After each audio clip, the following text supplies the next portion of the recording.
생활해야 할 것인가를 연구하고자 하는 주제입니다. 거기에 네 가지의 소주제가 있는데 그건 제가 고안해낸 겁니다. 그래서 앞으로 우리 그리스도인이 생활을 어떻게 행해야 할 것인가, 교회 생활, 가정생활 중에서 특별히 자녀교육, 부부관계, 그리고 우리 직장생활, 그리스도인이 경제생활이 어떻게 될 것인가. 그러니까 네 가지 주제를 가지고 진행을 할 텐데 Thanksgiving Week 동안에는 휴강입니다. 좋으시죠? 학창 시절에 아주 인기 있는 선생님은 어떻게 하는 선생님이라고요? 한 10분 정도 늦게 들어왔다가 10분 정도 빨리 나가는 선생님. 저도 한번 그렇게 해볼까요? 7시 한 40분에 들어와가지고 8시 한 20분에 나가면 여러분 좋아하실 것 같아요. 땡스기빙 위크 때문에 한 주간 휴강하는 거 기억하시기 바랍니다. 그래서 오늘은 그 첫 시간 그리스도인이 교회 생활에 대한, 아무리 주제별 스타디다 하더라도 본문 말씀이 없을 수가 없죠. 그래서 빌립보서 2장 1절에서 11절 말씀을 보고 싶어요. 신약성경 319면 빌립보서 2장 1절에서 11절의 말씀.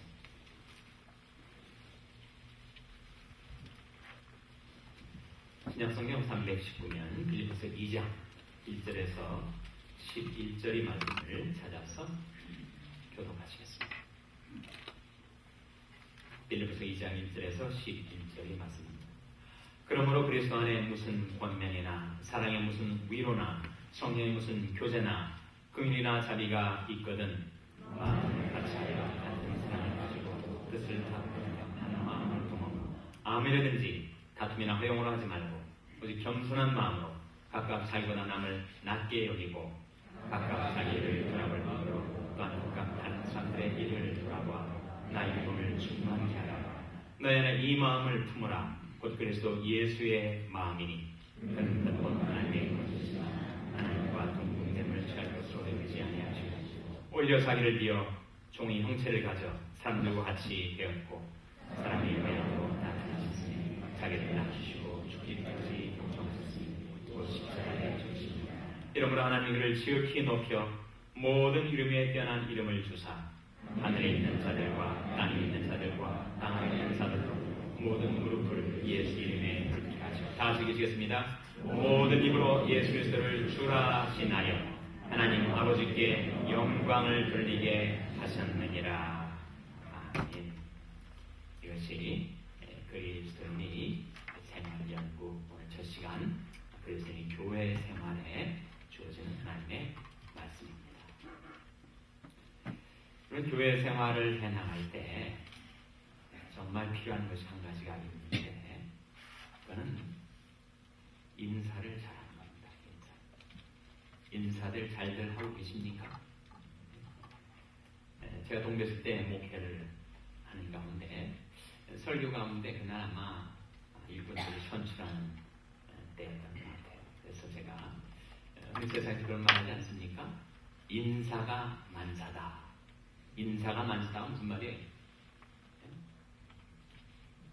교회든 직장이든 어떤 조직이든 간에 사람을 세우는 것, 사람을 등용하는 것, 퍼스넬, 어떤 사람들을 그 조직의 일꾼으로 인선하는가, 그 인사가 만사라고 가장 중요한 거라고 그런 취지로 얘기를 했던 기억이 나는데 참 교인들이 설교를 들으면 설교의 취지나 주제에는 별로 관심이 없어요. 얼마나 재밌는 얘기가 있는가, 감동적인 얘기가 있는가, 목사님이 개인적인 사적인 가정 얘기를 뭐라고 하는가, 그것에 관심이 있어요. 실제 통계로 그렇습니다. 통계를 내봤더니 교인들이 설교를 듣고 나서 시간이 흐르고 가장 많이 기억하는 것, 가장 많이 기억하는 게 뭘까요? 뭐겠습니까? 바로 예화라는 거예요. 예화. 그 다음에 가장 많이 기억하는 게 뭘까요? 그 다음에 가장 많이 기억하는 것이 그 설교에 목사님이 말했던 것과 자기가 제일 disagree 했던 거, 그걸 기억한다는 거죠. 내가 생각하는 거하고 너무 다르다. 그거는 또 생생한 기억을 합니다. 그 다음에 기억하는 것이 목사님이 설교 가운데 얘기한 거하고 자기가 가장 동의하는 것, 그 세 순서라는 거, 예화를 잘 기억하고, 그 다음에는 제일 목사님 설교가 내 마음에 안 드는 거 기억하고, 그 다음에 제일 자기가 fully agree 할 수 있는 것, 그런 순서로 기억합니다. 여러분 안 그러십니까?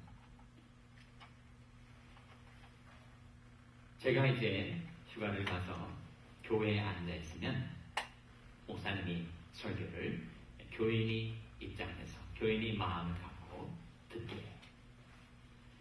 참 목사님 설교가 굉장히 은혜롭고 좋았는데 그때 딱 끝났으면 좋았을 텐데 계속 끝나지 않고 설교가 계속돼요. 마지막으로 최종적으로 정말로 한 설교가 그때 듣는 가운데 은혜에 잠겼는데 이제 은혜에서 깨어나는 거죠. 이거 왜 설교가 그냥 끝나는 거야? 그래가지고 휴가 갔다 와가지고 제가 혹시 하루 종일 또는 일주일 내내 고단하게 일을 하고 예배에 참석하는 교인들에게는 역시 설교는 짧아야겠다. 그렇게 제가 결심을 하고 강단에 서서 아주 설교를 짧게 잘 한단 말이에요. 2주가 지나고 3주가 지나고 하면서 제 설교가 점점 길어지게 되는 겁니다. 그래서 설교를 짧게 들으시기를 원하시면 휴가를 자주 보내셔야 되는 거예요.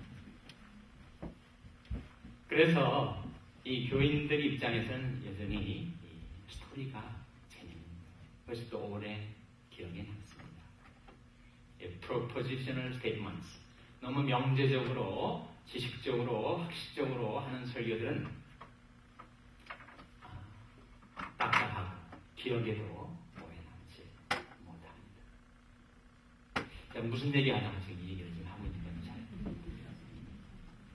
여러분도 무슨 얘기하는지 잘 관심이 없고 이야기만 기억하시니까 저도 무슨 얘기하는지에 대해서 별로 관심이 없고 이야기만 여러분에게 전달을 해드려야 할 것 같습니다. 그래서 인사가 만사다라는 말을 했는데 그 취지는 다 놓쳐버리시고 어느 한 분이 그렇지! 역시 인사를 잘하는 게 만사야.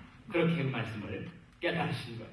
그래가지고 그분이 정말 목사님 말씀이 맞다고 여전히 교회 생활에 제일 중요한 것은 교인들을 보면 반갑게 인사하는 거라고 그렇게 은혜를 받으셨더라고요. 그래서 얘기를 하는 겁니다. 정말 교회 생활 가운데 인사하는 거, 밝은 낯으로 인사하는 거, 미소 지으면서 인사하는 거, 정말 중요합니다. 우리가 다녔던 교회의 어려운 추억 때문에 교회가 분쟁의 역사를 가져오면 사람들을 그 사람이 한 인격체로 반겨주지 못하는 거예요. 그 사람이 어떤 내력을 가진 사람인가 뜯어보는 겁니다. 어떤 사연이 있는 사람인가 상상을 하는 거예요. 그 사람이 어느 캠프에 섰었던 사람인가 이 진영의식이라고 하죠. 우리가 그 한 인격체의 고유한 가치를 생각하기보다는 그러나 나랑 어떤 이해관계에 있는가, 나한테 손해를 끼쳤던 사람인가, 나에게 이익을 가져다 줄 사람인가, 그것을 생각하기가 쉽지 않다. 그러니까 사람 처음 봐가지고 어떻게 알 수 있겠어요? 투시의 은사를 가진 사람 말고 어떻게 한 사람 딱 보고 나서 그 사람의 내력, 그 사람이 감추진 사연 어떻게 다 알 수가 있겠습니까? 그러니까 모르니까 유심히 뜯어보는 거예요. 그러니까 인사를 하기 전에 탐색 작전을 먼저 하는 거예요. 교회에 새로운 사람들이 왔을 때 이 교회는 왜 그렇게 이상스러운 의심스러운 눈초리로 수상쩍게 나를 바라보는 거야? 아주 마음이 놓여질 않는 거죠. 그래서 새로운 사람이 왔을 때 자기가 웰컴 받고 있다는 느낌을 받지 못하게 됩니다. 여러분, 교회뿐만 아니라 어떤 모임에 나가든지 자기가 그 모임에서 환영을 받고 있지 않다라고 생각하는 것만큼 그 멤버십을 갖고자 하는 의욕을 떨어뜨리는 것이 없죠. 그래서 우리 교회의 그런 과거의 내력이 있기 때문에 나도 모르는 사이에 그런 분위기, 그런 의식이 내 마음속에 들어갈 수가 있습니다. 여전히 새로운 사람이 왔을 때 그 사람이 어떤 내력을 가진 사람일까를 생각하면서 대하니까 괜찮은 거죠. 웃는 낯으로 인사를 못한다. 불행했던 우리 과거사에서 생겨난 일이지만 그것도 역시 주님이 은혜로 이제는 변화되어야 될 부분이 아니겠습니까? 그 사람을 반갑게 맞이했다가 정말 그 사람이 나한테 손해를 끼칠 만한 그런 매력, 그런 사연, 그런 캠프에 있었던 사람이어서 내가 나중에 좀 손해를 보기로 사니 그것이 뭐 대사입니까? 일단은 새로운 교인들이 왔을 때 그때 반갑게 웃는 낯으로 환한 낯으로 인사를 하시기 바랍니다. 그리고 새로운 교인뿐만 아니라 우리 교인들이 이제 여러 경로를 통해서 우리 샬롬교회에 오지 않았겠어요? 그 사람이 과거의 지나온 경로를 너무 신경 쓰지 마시고 그 사람이 고유한 인격, 그 사람이 좀 같이 그대로 그를 반기고 환영해주고 영접해 주시기를 바랍니다. 성경 말씀이 그런 말씀이 있어요. 빌립보서는 다시 돌아올 텐데 로마서 12장 10절 한번 펼쳐보시기 바랍니다. 신약성경 256년입니다. 로마서 12장 10절 말씀. 로마서 12장 10절 말씀 같이 읽겠습니다. 시작. 형제를 사랑하여 서로 위하고 존경하기를 서로 먼저 하며 형제를 사랑하여 서로 위하고 무엇하기를 서로 먼저 하고요? 존경하기를 서로 먼저 하는 겁니다. 그 사람이 나한테 와서 먼저 인사를 하면 내가 거기에 대한 반대로 나도 그에게 인사를 하겠다라고 기다리지 마시고 먼저 가셔서 인사를 하는 거죠. 그것이 상대방에 대한 존경의 표시라는 거죠. 형제를 사랑하여 서로 위하고 존경하기를 서로 먼저 하라. 남이 내게 인사하기 전에 내가 먼저 그에게 나아가서 그에게 인사를 하는 그러한 분위기로 좀 바뀌었으면 좋겠습니다. 특별히 정말 우리가 교회 생활하면서 산전수전을 다 겪고 그리고 이 교회 생활이 정말 쉽지 않은 만만치 않은 과제다라고 생각을 할 때 여러분 내가 먼저 가가지고 그에게 인사하기가 쉽지는 않을 겁니다. 만일 우리가 그런 변화가 없다면 우리 교회가 냉랭한 교회가 되고 새로운 사람들이 환영을 받지 못한다고 느끼게 되면 우리 교회의 부흥은 여전히 어려운 과제로 남아있게 될 것입니다. 사람이 어떻게 항상 그렇게 웃는 낯으로 사람을 대할 수가 있는가? 주일날 와가지고 이제 새로운 교인을 만나면 내가 반갑게 웃는 낯으로 내가 먼저 찾아가서 인사해야 되겠다. 그렇게 생각을 하고 왔는데 그날 공교롭게도 교회로 오는 차 안에서 부부싸움을 했단 말이에요. 그래가지고 마음이 뒤틀리고 상했는데 또 목사님은 또 서로 웃는 낯으로 인사를 하라고 하니 이거 어떻게 될 건가? 내 마음, 내 느낌, 내 감정에 충실할 것인가? 아니면 표정 관리를 하고 웃는 낯으로 교인들을 대할 것입니다. 사람이 부부싸움을 했으면 불구락 그 환한 표정을 가지고 자기 자신에게 충실해야지 다른 사람의 인도와 다른 사람이 인사하기 위해서 그렇게 표정을 바꾸면 위선적이 아닙니다. 위선입니까? 아닙니까? 그런 걸 보고 위선이라고 하나요? 아닌가요? 그건 위선이 아니죠. 그건 돌이킴이라고 합니다. 내가 차 안에서는 비록 자기 배우자랑 싸웠지만 하나님의 집에 나왔으니 내가 돌이켜 먼저 다른 교인에게 나아가서 그에게 인사하리라. 여러분 자신이 잘못한 것을 깨달았을 때 그것을 돌이키는 것은 아름다운 일이죠. 자신이 부족, 자신이 과실을 깨달았을 때 그것을 변화시키고자 하는 노력은 하나님 앞에서 아름다운 것입니다. 비록 예배당 안에 들어오기 직전까지는 내 마음이 편치 않고 여러 가지 일들로 마음이 산란하고 또 화난 일도 있을 수 있겠지만 난 하나님 집에 들어와서 하나님 임재 앞에 나올 때는 돌이켜야죠.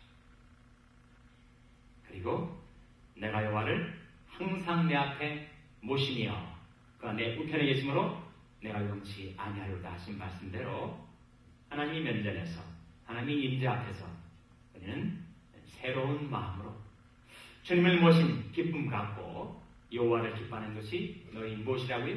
바로놓기. 여호와를 기뻐하는 것이 너의 들을 때마다 새롭고 여호와를 기뻐하는 것이 너의 한 단어 바로놓기. 뭡니까? 너의 힘입니다. 여호와를 기뻐하는 것이 우리 힘입니다. 비록 내가 세상에서 여러 가지 일들로 시달리고 마음이 괴로울지라도 하나님 앞에 나올 수 있으니 주님을 모신 내 마음이 기쁘다. 그런 기쁨을 주님께서 우리 마음에 넣어주신다는 거예요. 주께서 내 마음에 두신 기쁨은 저희 곡식과 포도주의 풍성할 때보다 더하니이다. 세상 사람들은 곡식이 늘어나고 포도주가 풍성해지면 그것 때문에 기뻐하겠지만 하나님의 자녀들은 주님을 내 마음에 모시고 사니 기쁘다 하는 거죠. 내가 여호와를 항상 내 앞에 모시며 내 우편에 계심으로 내가 용치 아니하리라. 이러므로 내 마음이 기쁘고 내 영광도 즐거워하며 내 육체도 안전히 거하리니 이는 내 영혼을 음부에 버리지 아니하시며 주의 거룩한 자로 썩지 않게 하실 것임이니이다. 주께서 생명의 길로 내게 보이시니 주의 앞에는 기쁨이 충만하고 주의 우편에는 영원한 즐거움이 있다. 세상 속에서는 우리가 시달리고 마음이 산란하고 번민과 번뇌 속에 살았다 할지라도 하나님 앞에 나오면 주님께서 우리 마음속에 뿌려주시는 그 기쁨, 내 심령 속에 쳐주시는 즐거움의 기름, 주님을 인하여 기뻐하는 마음을 갖고 이제는 밝은 환한 낯으로 여호와를 기뻐하는 것이 우리 힘이니까 그 힘 가지고 나아가서 새로운 교인들도 영접하고 그리고 반가운 우리 교인들과도 인사를 나누고 천부의 자녀 된 자들, 천부의 자녀 된 자들. 우리가 불렀던 찬송가 249장 이제 가사에 불신 세상 사람들은 그런 기쁨 몰라도 천부의 자녀 된 우리들이 하나님 아버지 앞에서 형제 자매들을 찾아 먼저 인사하는 것이 아름다운 일 아니겠습니까? 여러분, 처음 예배당 안에 들어오는 새 교우나 또는 우리 반감 교인들뿐만이 아니고 여러분, 무슨 모임에 나가시든지 사람이 첫인상이 참 중요합니다. 데일 카네기가 그런 말을 했어요. 어느 분야에서든지 정말 성공하는 사람의 특징 중에 하나가 그들이 미소를 짓는 거예요. 그렇게 미소를 지을 만한 일들이 세상에 많지는 않습니다. 그러나 하나님이 자녀된 우리들에게는 주님을 인한 기쁨이 항상 있으니까 누구를 만나든지 예수님 때문에 반가운 낯으로 먼저 인사하시면 정말 그런 사람들에게 환영받고 존경받고 도움받고 그 인생이 잘 되지 않겠습니까? 여튼 여러분이 얼굴빛, 여러분이 환한 낯빛이 우리 교회의 분위기를 바꾸는 수가 있습니다. 다시 한번 하나님의 말씀, 형제를 사랑하여 서로 위하고 존경하기를 어떻게 하라고요? 서로 먼저 하라. 서로 먼저. 다른 사람이 어떻게 나오는가 보고 거기에 내가 그 수준에 맞게 내가 반응하리라가 아니고 예수님 때문에 내가 그에 먼저 나가서 인사하리라. 그래서 우리 샬롬 교회의 전체 예배 분위기나 교회 안에 있는 모든 선교회, 구역, 부서, 모든 모임에 여러분이 입장하실 때마다 밝은 낯으로 미소 지으며 서로 인사함으로 우리 교회 생활이 평안해지고 밝아지고 희망의 빛이 가득 차게 되시기를 바랍니다. 서론입니다. 본론으로 들어가겠습니다. 빌립보서 2장 3절 4절 같이 읽겠습니다. 319면입니다. 빌립보서 2장 3절 4절. 빌립보서 2장 3절 4절 같이 읽겠습니다. 시작. 아무에든지 다툼이나 회용으로 하지 말고 오직 겸손한 마음으로 각각 자기보다 남을 낮게 여기고 각각 자기를 돌아볼 뿐더러 또한 각각 다른 사람들의 일을 돌아봐 나의 기쁨을 충만케 하라.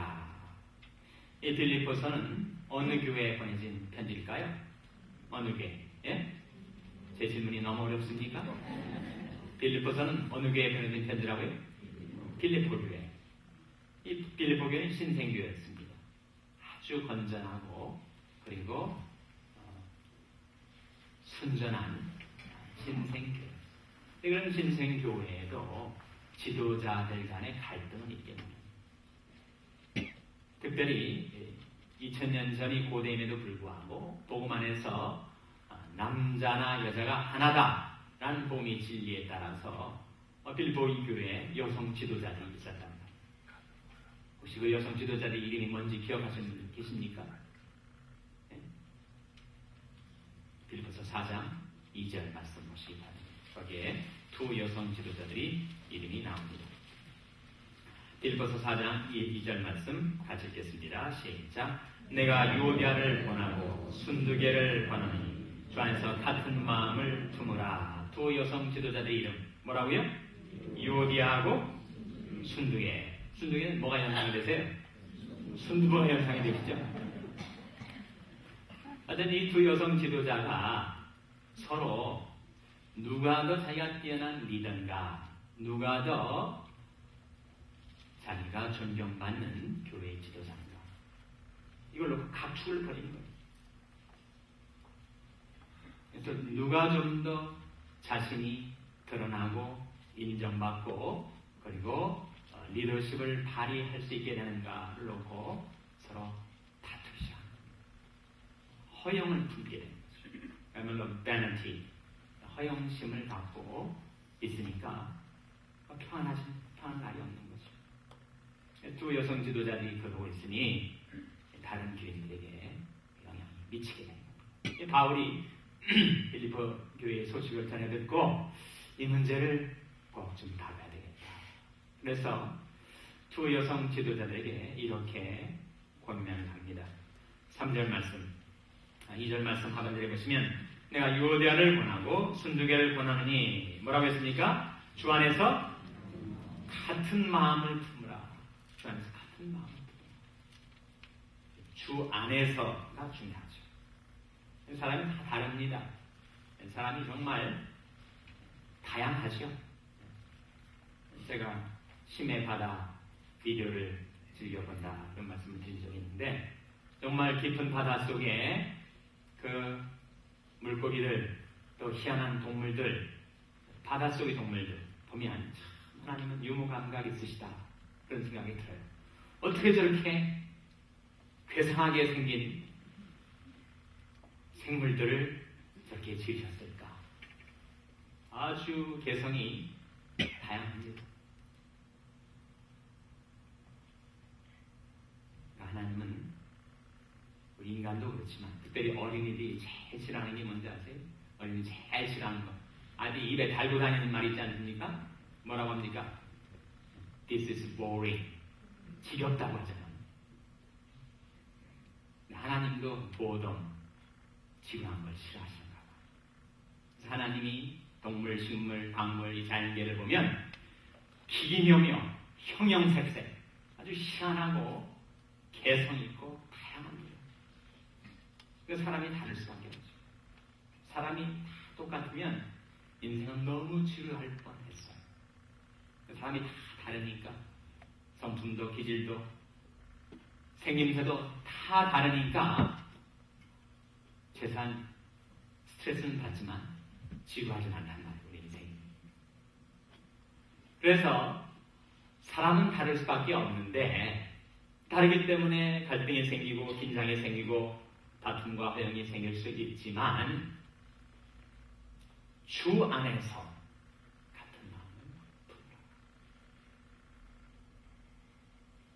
주님 안에서는 모든 다양성이 합일될 수가 있다.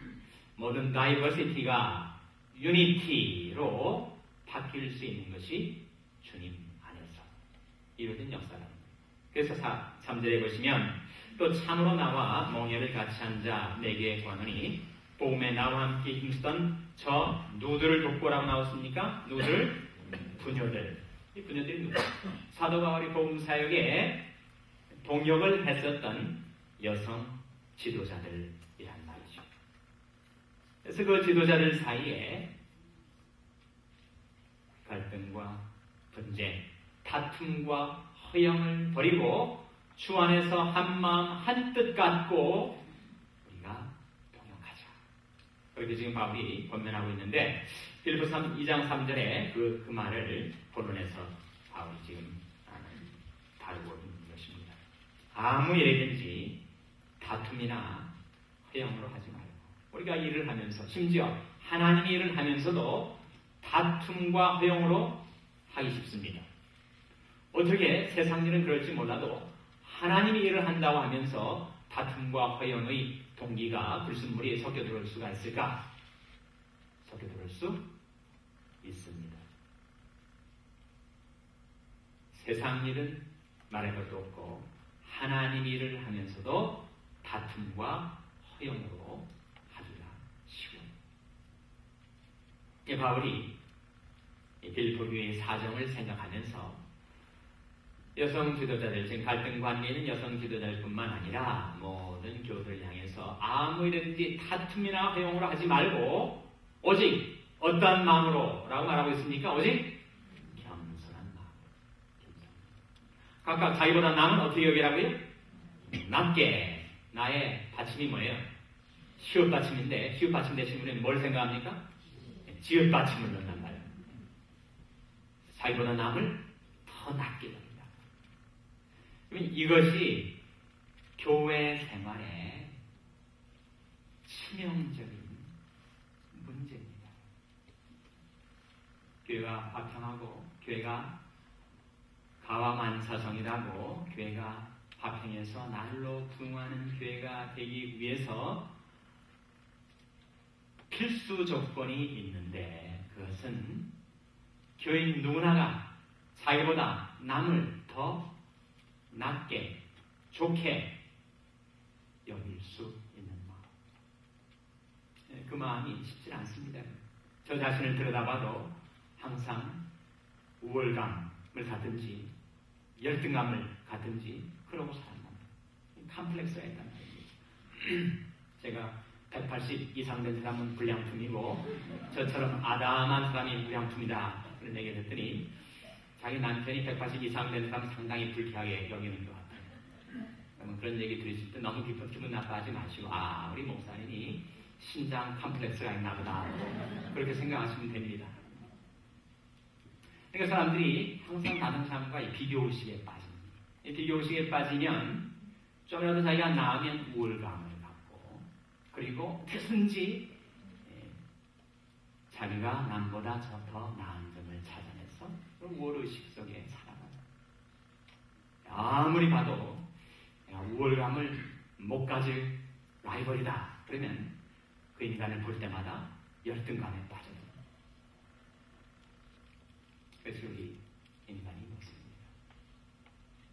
그런데 그것을 우리가 신앙으로 극복하지 못한다면 교회 안에서의 화목도 부흥도 이룰 수가 없죠.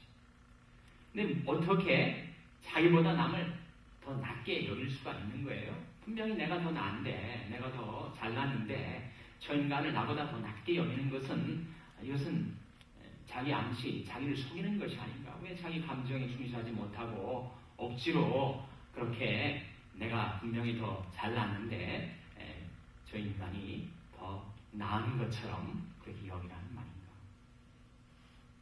여러분 여기 여기라는 말이 굉장히 중요한 말입니다.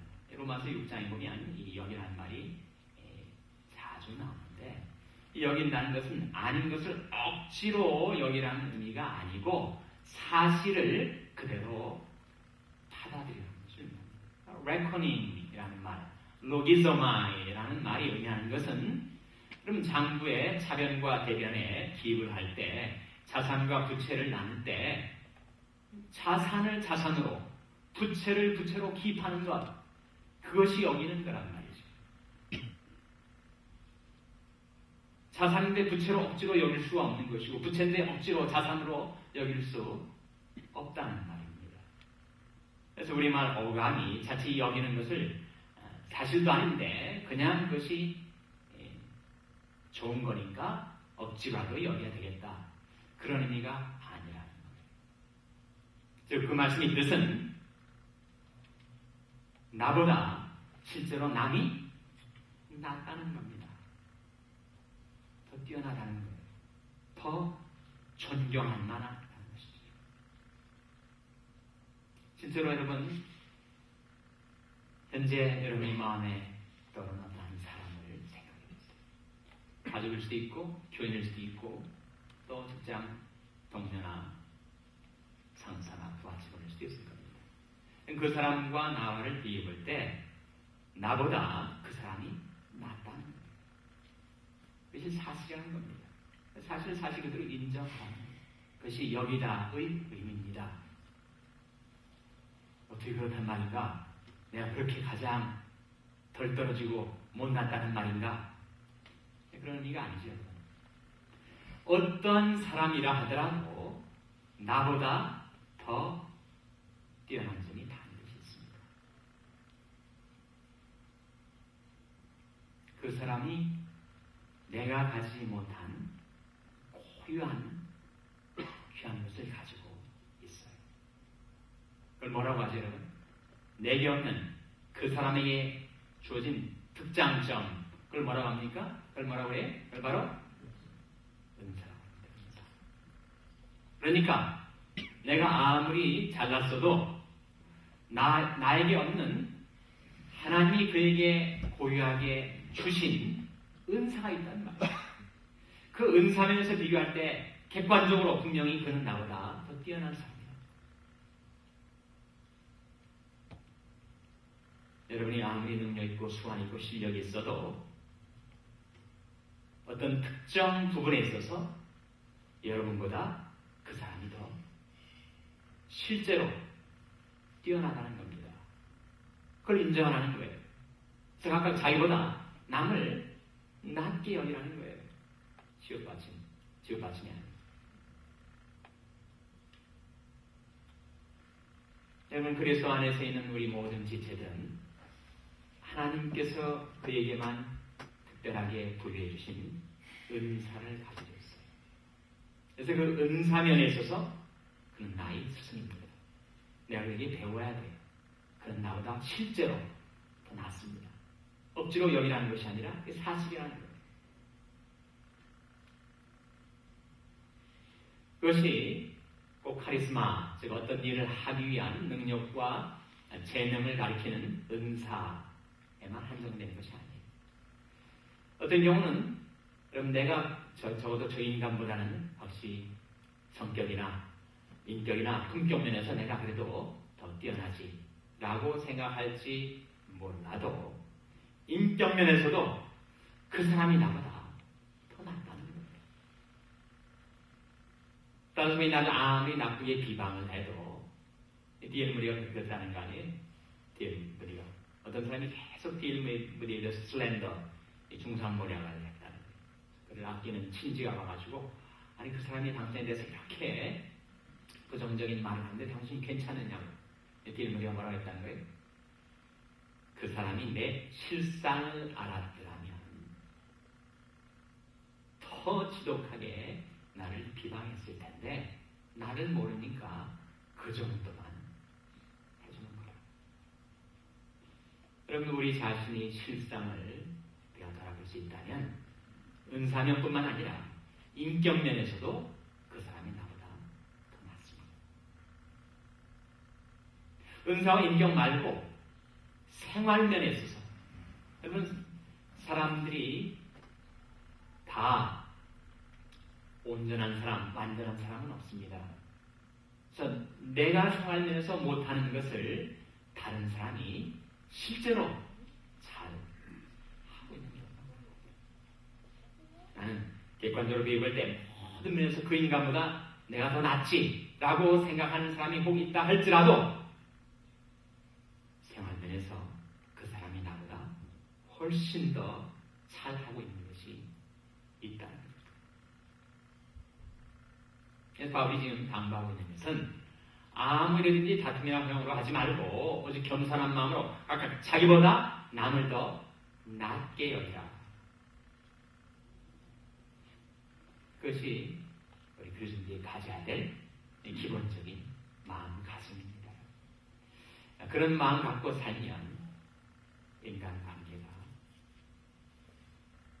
평안해질 겁니다.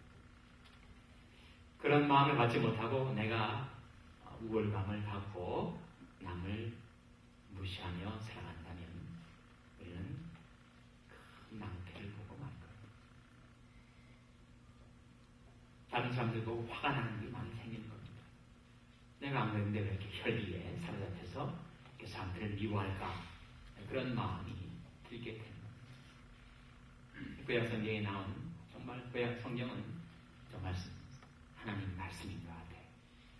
그 위대한 신앙의 족장들 아브라함, 이삭, 야곱, 야곱이 12아들 중에서 나중에 가장 놀랍게 쓰임받았던 아들이 누구죠, 여러분? 누굽니까? 예수님이 직계 조상 누구였죠?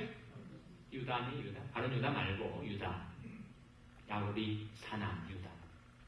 유다는 아브라함, 이삭, 야곱을 이어서 야곱의 12아들 중에서 결국 예수님이 혈통상의 조상이 되었던 위대한 신앙의 족장이었습니다. 그런데 성경이 하나님 말씀인 것은 그런 위대한 족장들을 결코 미화시키지 않아요. 그들을 성인시하지 않습니다. 우리나라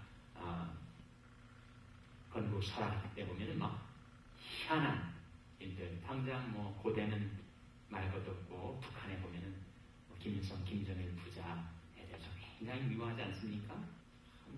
김일성, 김정일, 김정은, 김준식 이 김자가 문제가 있어요. 김자. 김지성들 가진 사람들 정말 문제가 있습니다. 얼마나 우상시하고 얼마나 포장을 하고 얼마나 미화를 합니까? 성인 군자로 만들어놨죠. 성경은 그렇지 않습니다. 성경은 우리의 실상을 그대로 폭로시켜요. 유다가 나이가 들어가지고 아마 유다의 중년, 장년 시기인데 어느 낯선 지방에 가가지고 한 여자랑 성적인 관계를 맺어요. 이것이 누구였습니까? 유다인 누구였어요? 며느리였어요. 당시에 형사출소법이 있어가지고 남편이 죽으면 동생을 자기가 남편으로 맞아서 자식의 후대를 잇게 했는데 자꾸 이 여자랑 결혼을 해가지고 자기 아들이 죽어나가니까 이제 막내 아들을 안 준 거예요. 며느리가 앙심을 품고 창녀처럼 변장을 해가지고 자기 시아버지 추적해 가다가 시아버지가 가는 길목에서 창녀 모양을 하고 청관계를 냈습니다.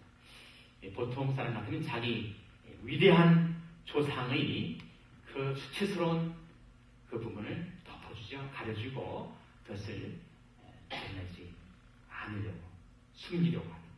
숨길 뿐만 아니라 미워하고 그리고 포장하게 하려 하겠지만 성경은 그대로 우리에게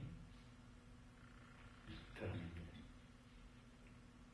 나중에 이제 며느리가 임신했다, 가늠을 했다 하는 소리 듣고 이 유다가 그냥 노기가 팽창했습니다. 당장 이 여자를 갖다가 불살라서 화형에 처하고 당시에 관계를 맺을 때 자기의 약조물을 줬거든요. 이 여자가 며느리가 사랑을 받아서 제가 이 물건의 주인을 통해서 아이를 낳습니다. 그 얘기를 전해 듣고 유다가 한불사. 그때 유다 한 말이 이런 말입니다. 그가 나보다 옳도다. She was more in the right than I. 그러니까 그 유다의 마음속에 치밀어오던 화가 그녀가 나보다 옳구나. 난 이렇게 창기와 함께 관계를 갖고 그리고 며느리에게 자식을 주게 돼 있고 그것이 법이었고 그리고 주기로 약속도 했는데 그 약속을 신의를 저버리고 행했던 나에 대해서 이 아이가 이렇게 대하는구나. 그 아이가 나보다 더 옳다. 그 깨달음을 갖는 순간 치밀어오던 화가 확 다 가라앉게 되는 거죠. 교인들 중에 누구이든지 가족들 중에 누구이든지 누구로 인해서 마음 상해하고 화가 나고 그야말로 혈기가 치밀어오를 때 여러분 한번 생각해보세요. He is more in the right than I. 그가 나보다 옳도다. 그가 나보다 낫도다. 라고 하는 안목을 내가 가질 수 있다면 내 마음을 통제할 수 있게 될 것입니다. 그래서 교회 생활 가운데서 항상 적어도 저 사람이 어느 방면에서는 나보다 더 나은 사람이다. 은사면이든 인격면이든 생활면이든 내가 아무리 밤낮 애쓰고 쫓아가도 따라갈 수 없을 정도로 그가 나보다 더 나은 점이 있다. 그걸 인정해야 됩니다. 아닌데 억지로 우기라는 것이 아니라 사실이니까 그 사실을 그 사실대로 인정하라. 그가 나보다 옳다. 그가 나보다 낫도다. 그럴 때 그에 대한 존경의 마음을 우리가 가질 수가 있습니다. 이 역으로 말이죠. 역으로 다 그 사람만 옳다고 하고 나는 뭐냐? 나는 세상에서 가장 못된 놈이냐? 나는 지탄받아야 될, 나는 살아있어서는 안 될 그런 놈이냐? 물론 그건 아니죠, 여러분. 내가 그를 나보다 더 나은 사람으로 인정하듯이 그 또한 나를 자기보다 나은 사람으로 인정하는 거예요. 사실 그렇다는 거예요. 갈라디아서 6장 3절입니다. 갈라디아서 6장 3절 말씀.